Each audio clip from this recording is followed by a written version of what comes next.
Hey YouTube. Today I want to talk about this rapper called Cage. This is his 2005 album called Hell's Winter. Cage is a rapper. His real name is Chris Palko. He's from Middletown, New York. And he's had a very traumatic life, very hard life apparently.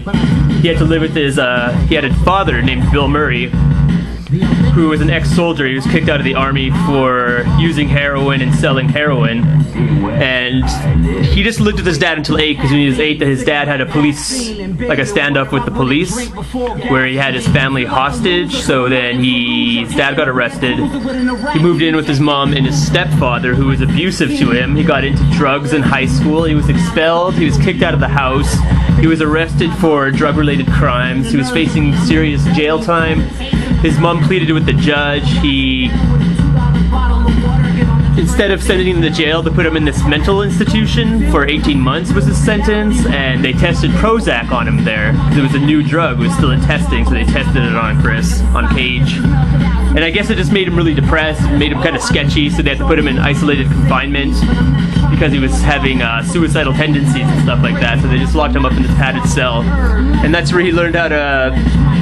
I guess that's when he started writing rhymes and stuff, apparently. That's what I read online. I don't know how true that story is, but it's a very sad story, very dark story. And this album reflects pretty much that. It's very confessional, it's very bleak. Lots of raps about doing drugs and how drugs can get you in trouble. One song's about doing too much Special K, some ketamine, and he was driving a car, I guess, and he got in an accident and killed his girlfriend in the song. I don't know if that's a real life song, but it's got songs about helping his dad shoot up heroin and tying a tourniquet on his dad's arm when he was a little kid, and songs about his mom. And it's a very bleak album, but he's got very good wordplay. He's kind of reminds me of Eminem, but not as silly and not as petty as Eminem, I guess. I find Eminem just relies too much on silly celebrity controversies and complains about his mom too much, complains about his wife and stuff. I don't know. Eminem's definitely not for everybody, but he's more... If Eminem stripped away all that, he sounds a lot like LP kind of sounds on his albums too, and a little bit like Sage Francis, I guess.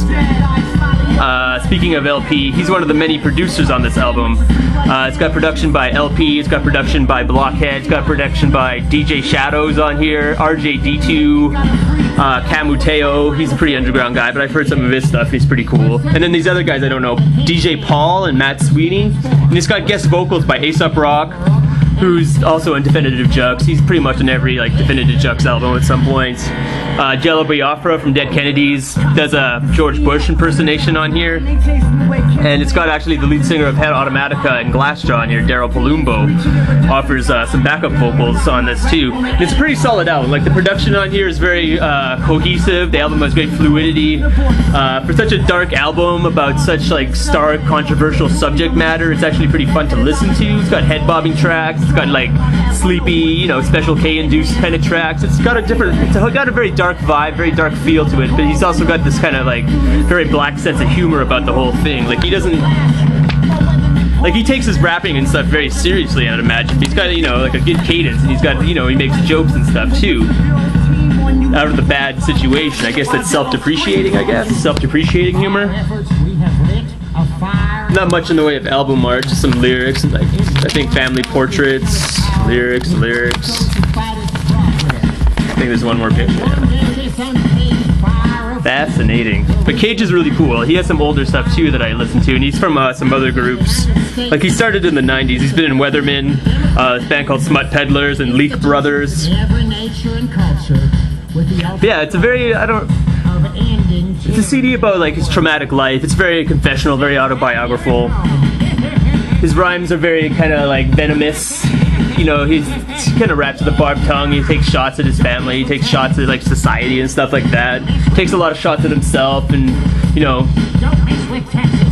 there's some songs in here that kind of speak out against the war in Iraq though, but it doesn't really weigh anything weigh down the feel of the album though. It never feels like a burden to listen to. It's very groovy. It's got great beats. It's pretty much an essential underground album. It's really good to listen to. Cage has very good control over his rhymes and stuff. He's got really good wordplay. He's got a nice flow to listen to. He's very eloquent. He's very, on top of being eloquent, he's also well spoken. He's easy to understand too. But But yeah, definitely if you're into like dark underground hip hop, if you're a fan of LP's production, if you like Definitive Jux, if you just like good hip hop in general, or you want to get in some good hip hop, it's got a big laundry list of like underground artists on here. Cage is really cool on his own. I'd recommend this to anybody who's into like underground hip hop. Pretty much, like I said, it's pretty much an essential buy.